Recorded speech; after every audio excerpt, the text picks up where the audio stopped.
the secretary. Yeah. So I'd like to move. I've already got one that I want to move, so we'll see. Thank you. Okay, so first of all, I just would like to move that we, as the legal advice's procedural issue, that we consider that an open. So I just want to move that we move the legal advice on this issue into open, and then we can discuss it there. So, yeah, so I'll move that. Seconded by Councillor Kurak. Probably no discussion on that.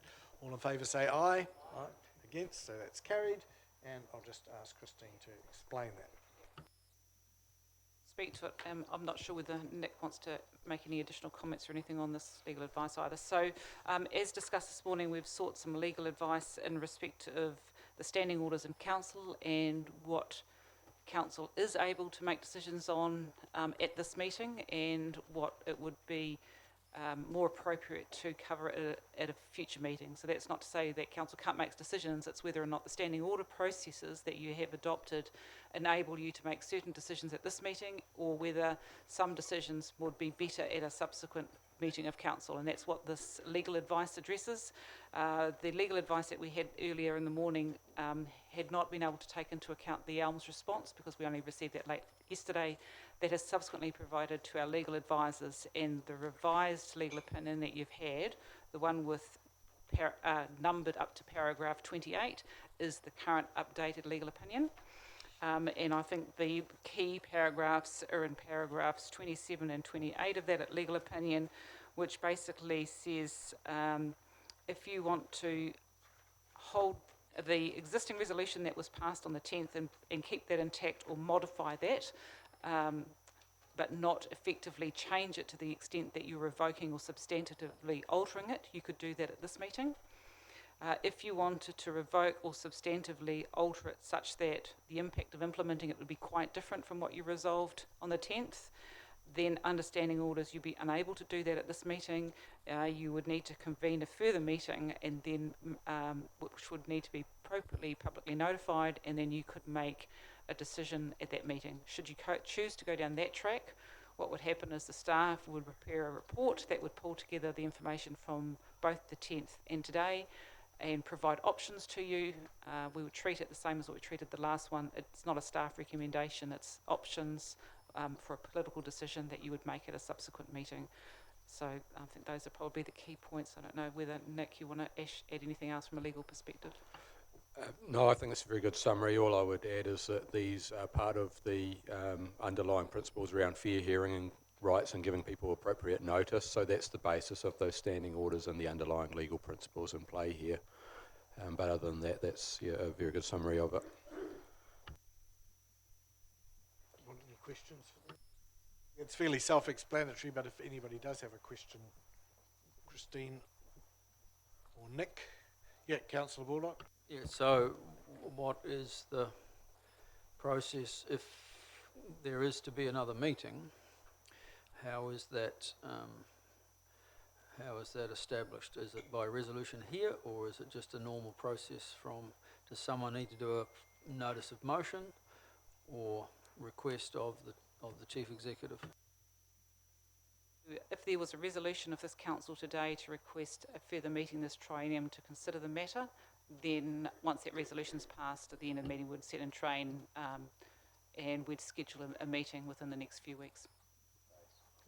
Days. So we need to get a staff report prepared, get that report issued with the requisite 2 working days public notification period, and then hold the meeting. So.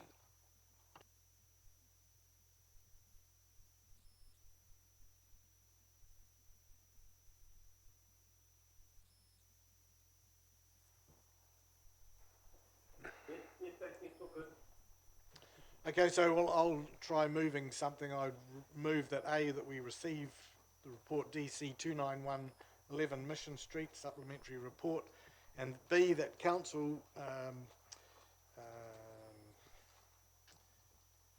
requests, I can't read my own writing. Council requests a report be presented to a council meeting this triennium so that council can reconsider the resolution relating to 11 Mission Street, which was passed at the council meeting of 10th of September. If I get a second, I'll explain my reasoning. Seconded by councillor Robson. Can I Yep. ask a question Yes. about what you've just raised?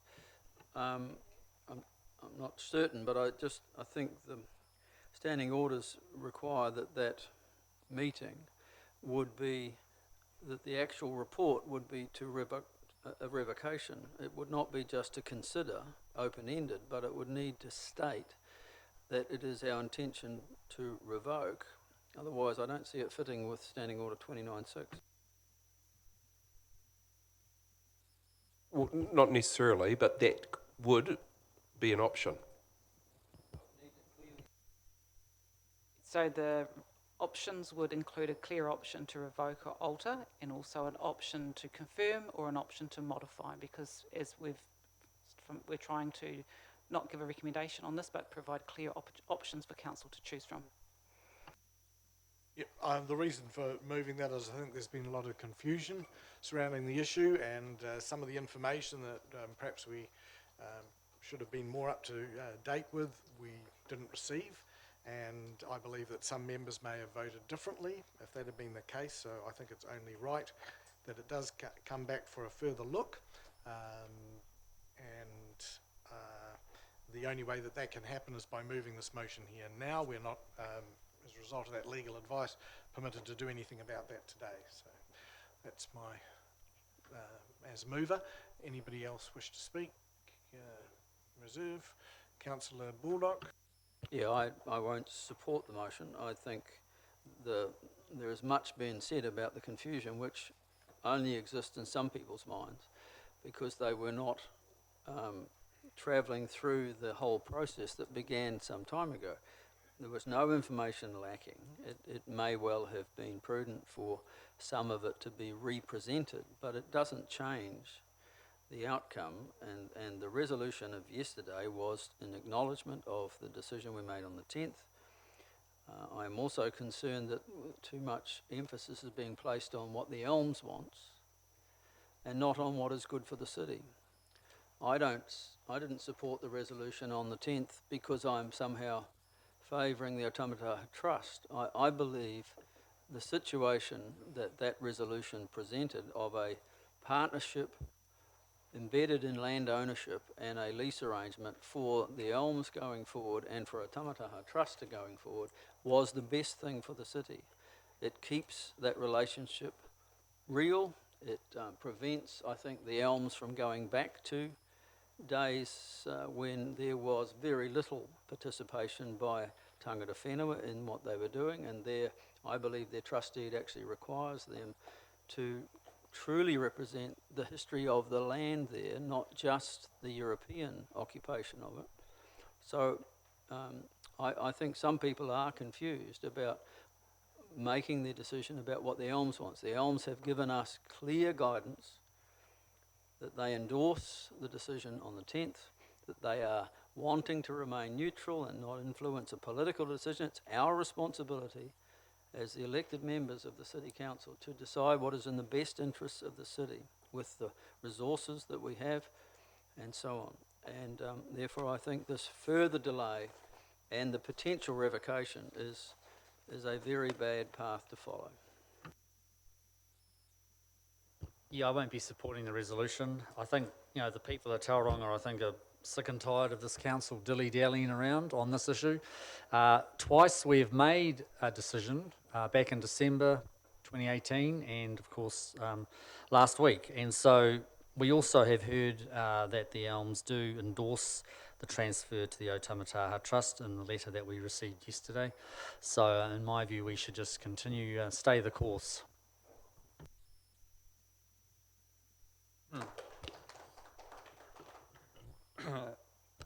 By not supporting this resolution, you're supporting a process that lacked integrity because it was missing vital and critical information in coming to a proper decision. So I really encourage members to support this. Otherwise, people ask, why don't you allow it to get the full information to come back to another meeting for a proper decision? In my mind, the previous resolution was not legitimate. It should be null and void. So We need to come back with all the information laid on the table to make a proper decision.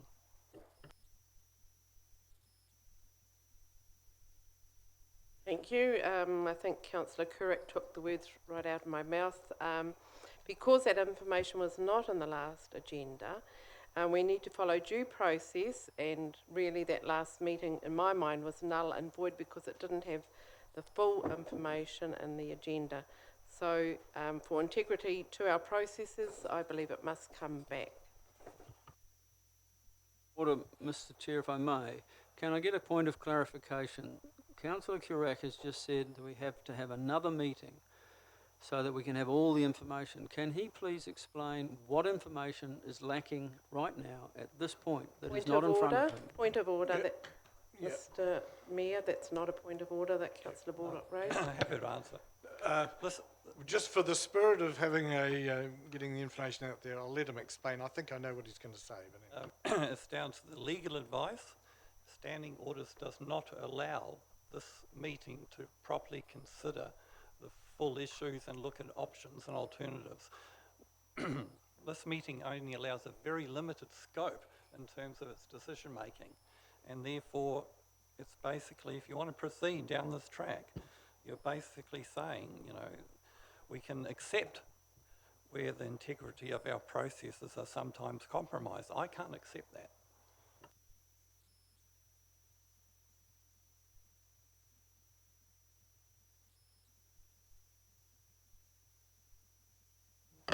Through the chair, we've actually made this decision twice before, and I don't think at any stage in that decision-making process that I didn't understand the Elms' preferred position. It was, it's been clearly stated, but it's also stated here in this latest information from them. However, to remove any doubt, the board endorses the transfer to the Otomato Trust with a lease back. Otamataha Trust, what did I say? Apologies. And in opposing this and looking to stay with the original resolution, we are actually doing all we intended to do. We're providing the land for the Elms Trust Foundation to keep working in the spirit of their trust, and it's exactly what we intended to do.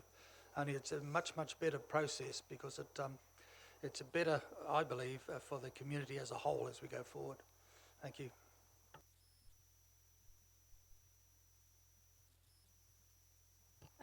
As frustrating and confusing it is for the members of the public, standing orders is our holy Bible, if you like, we have to follow due process. So this is the process that we need to follow, because there were some councillors that actually asked specifically for certain information in that meeting that wasn't given that affected their decision making. So this is just about process. Reluctantly support the resolution. However, I have still not seen anything to as yet dissuade me from voting for, at a subsequent meeting, the transfer of 11 Mission Street to Otamataha Trust. In terms of process, yes, we have to get that right, and that will then hopefully result in an enduring decision without challenge. And so I'm keen, if it takes another week, that's fine, but let's get on with it. Let's do it. Understand the process, but let's make a decision that's not subject to any challenge.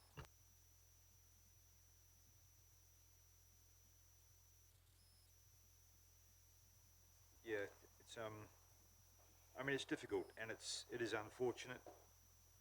I think there's been some comments made, obviously, in relation to the sort of big substantive issue here around the allocation of land. I think the idea that relationships can only be entrenched or in land is kind of worrying.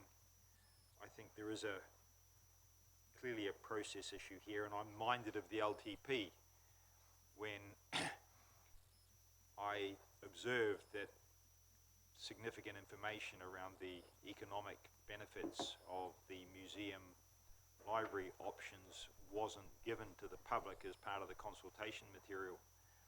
And the defence from certain councillors at that point was similar to the defence of not providing information today, that it was made public in a meeting some time before, and the public should carry that information with them forever, so that if a topic comes up, they're fully briefed on it. That's an unreasonable position, I believe.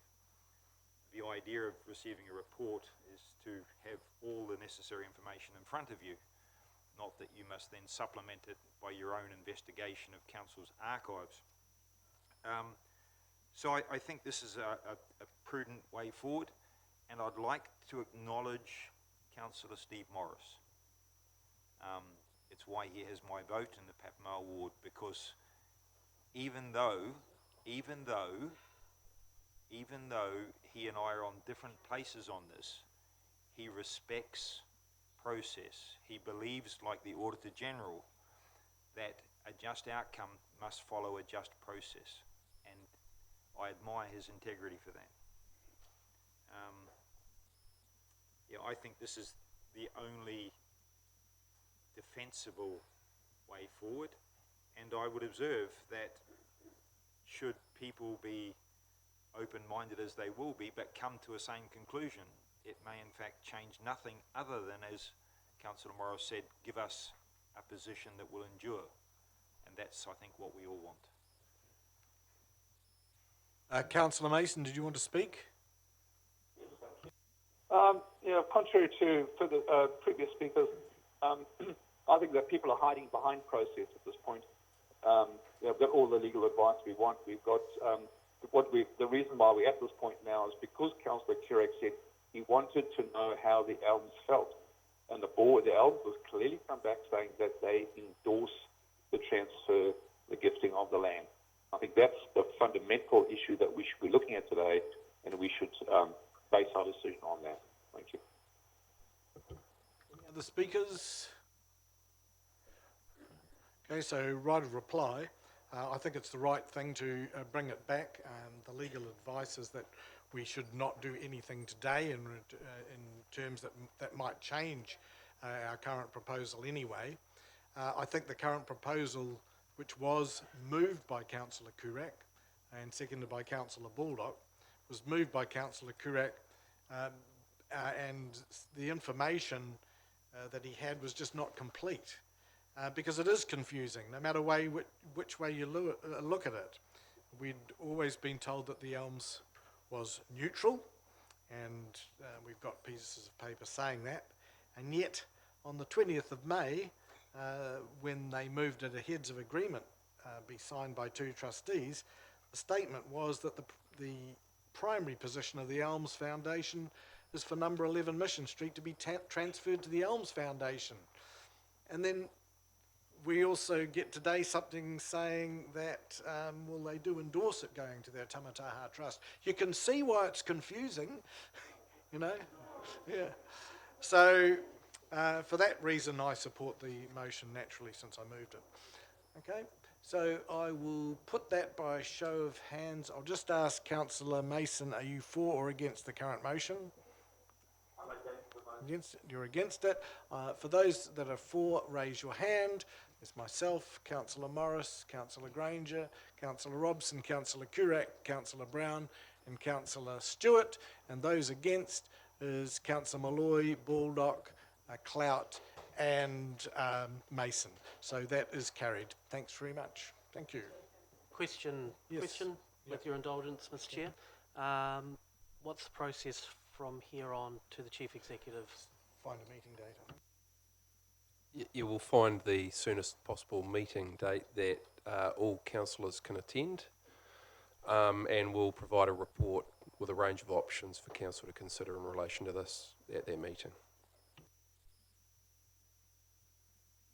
Now, just before we close the open part of the meeting, it is the final meeting. Yep. Councillor Robson. Point of clarification with regard to my statement earlier that Councillor Morris would have my vote in his ward. He's actually not my ward councillor.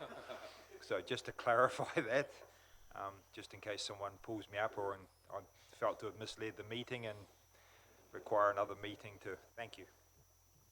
Okay, so it is the final time that, well, it may be not because we've got this next meeting, but I regard this as the final, definitely meeting that has been on the agenda so far. The next one is extraordinary. So Councillor Stewart and Brown may wish to say a few words. So, Just wait a couple of yeah, minutes. we'll just for wait for people a few minutes for those that are leaving to leave. So we'll just have a minute or so, and then we'll hear from Councillor Stewart and Brown.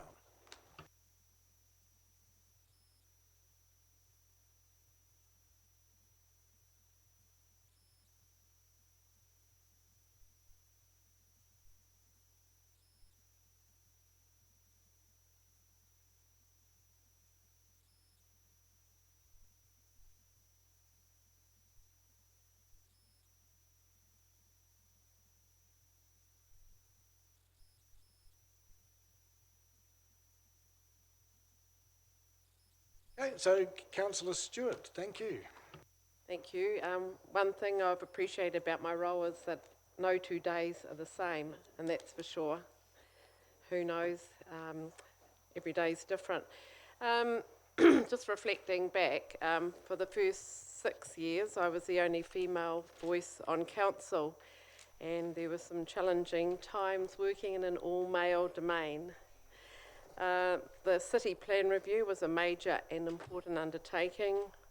Reading volumes of technical information was all-consuming, and I'm now looking forward to reading again for pleasure. I enjoyed being part of the Creative Communities panel for some 9 years, being chair of the Historic Village Steering Group, and my involvement with some passionate volunteers.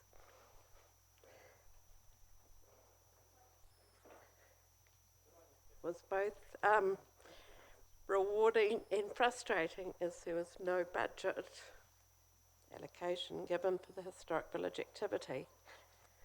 There are some outstanding community-minded people who call the Historic Village home for part of their day.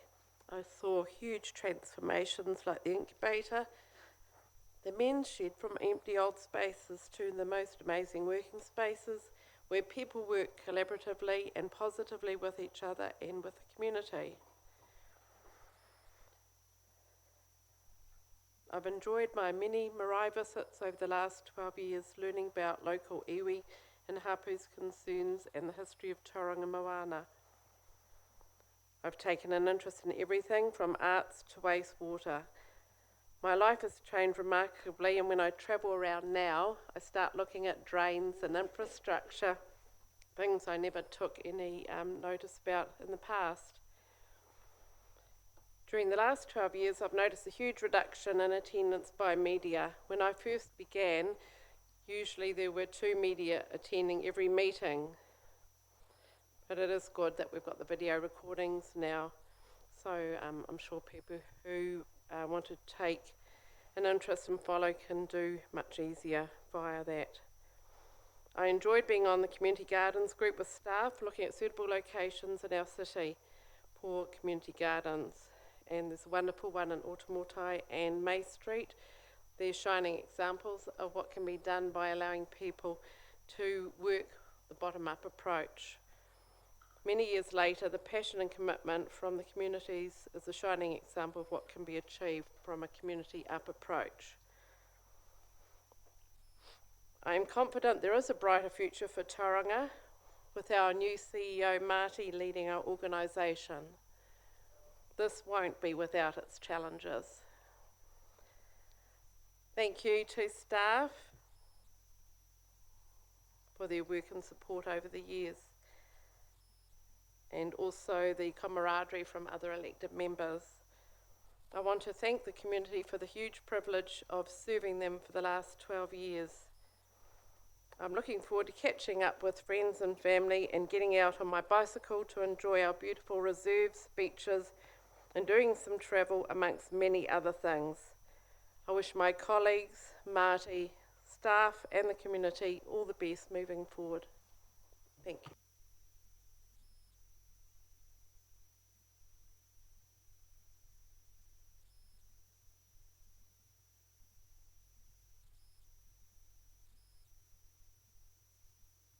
Thank you. Thank you, Catherine. We can call you Catherine now because. And yeah, the historic village was something that was dear to your heart, and it must give you a sense of satisfaction that it has turned the corner and is now again a well-kept place where many community organisations are. And of course, we'll also remember that Catherine is a person that does actually practice what many of us preach and rides the bus whenever she can into council. So thank you for your 12 years of service, and it was really nice to hear your words today. And Councillor Brown, if you wanted to say anything.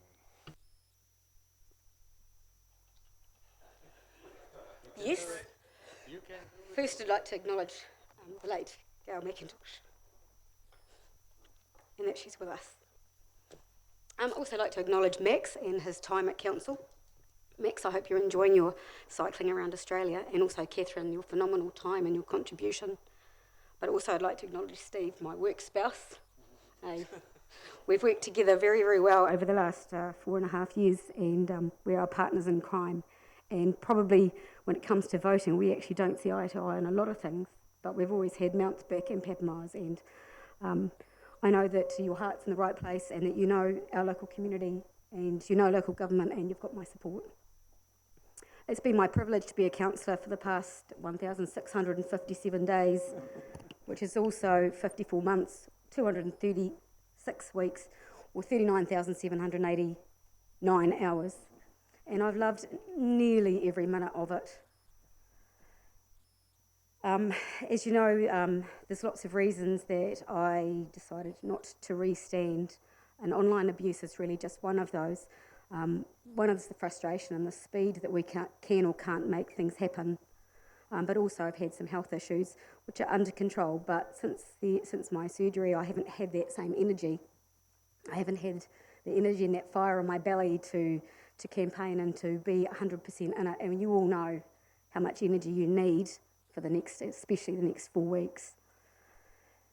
It's a 24/7 job, and exactly like Catherine said, everywhere I go I'm looking at footpaths and I'm looking at streetlights and shrubs and looking at SIPTED, and as our community looking as amazing as it should do, and it just never leaves you. And I'm one of those councillors, like some of you, that are on 12 or 13 different committees, so I'm been doing 50, 60 hours a week with lots of reading. I've never read so much in my whole entire life. And of course there's the social media on top of that. And it won't be a week that goes by we're not at an early morning blessing with some of you, or late at night, and then reading at all hours of the morning. In terms of speed, and with the big decision making, which is really important for councillors, but for me it's those small things that really matter to our community. And so I really hope that the community audits that we've suggested be implemented, which I call the Fix It Fast Fund. Hopefully that can come into effect for the next council, so that we can do all those small things that matter to the community, whether it's just yellow lines on a road or a new rubbish bin. In terms of social media, it is a necessary evil, I think, for us to be able to connect with our community, to engage with them and to be able to inform them, and be able to find out what it is that they're feeling. And I think with so much access to smartphones, data and Wi-Fi now, it's really escalated. But with feedback has also escalated a lot of negativity, and there's just some awful things that we can read about each other in social media, and also about our staff, and that's just not acceptable in my view. The abuse is rife, and you know, it's fine to have an opinion, but when it gets personal, it's not just us that it affects, it's our family, and it's our friends, and it's our staff, and that's not fair. So I just hope that people take that on board when they sit there in their spare moment and think, I'm going to have a comment, but just really think about the person that's sitting behind this decision-making panel, because we're all in it because we care about our community. You can't do this job if you don't have that passion. There are some things that I'm going to miss, and there's some things not, and this is in no particular order. I'm going to miss Max's real commercial head and the value he brings. Bill, I'm going to miss your IT pod. Your IT pod is it's the people out there. I'm going to miss I've said it before. Larry, I'm going to miss the timer going on, self-timer going on when you're speaking, and your prepared notes that you're always so prepared. Rick, your last minute amendments. I'll leave it at that. And Steve's ability to go off topic so quickly, and I have to remind him to get back on topic. Catherine and Terry, your community voice is amazing. You absolutely care about our community. I won't miss John's nuancing, and I've gone 1,657 days without having a coffee with that man, so I think that's yet to be determined. And Kelvin, I've got to make sure I'm always sitting on the right side of you, and literally the right side. You got my good ear. I've got his good ear today. And Greg, it's always the government's responsibility. But I'm also really going to miss Greg's sense of humour and his generosity, and it guts me so much that your generosity has been questioned by some people in this community. Because you are so caring, and you've got such a big heart, and it just really annoys me people are taking legacy trust to task. It's just not fair. So continue on with your good work, Greg. To Marty, ELT, thank you so much. Marty, you're a game changer. You guys are all game changers, you really are. And to all our staff, I wish them well for the next incoming council. I wish you all well. All good luck to all of you. I think our organisation is in really good hands, and hopefully we get blessed with another good council. But for me, it's time to get my life back, get my sparkle back, get some of my fire in the belly back for my next steps, which I'll let you know when I can.